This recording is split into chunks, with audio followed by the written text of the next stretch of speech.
বিশ্বাস মাস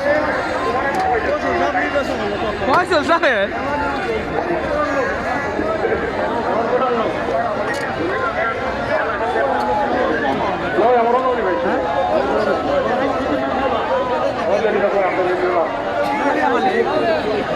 আপনারা যারা অত্যন্ত পরিশ্রম করে আজকের সবার সফল করেছেন সকলের প্রতি আমি মাধবপুর বাজারের পক্ষ থেকে কৃতজ্ঞতা জানাচ্ছি।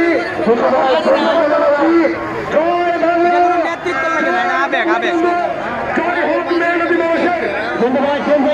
মানুষকে শুরু করে ফেলে গেলাম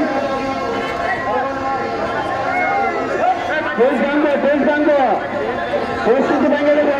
আপনারা যে আপনারা যে ৪৫টি চন্দন দিয়েছেন ইত্যাদি প্রবাসী আবির বাবু সুমন বায়ু নির্বাচনে গ্রাম থেকে নেওয়ার জন্য ৪৫টি চন্দন দিয়েছেন যেন ভোটাররা নির্বাচনের সেন্টারে ভোট দিতে পারে। এছাড়া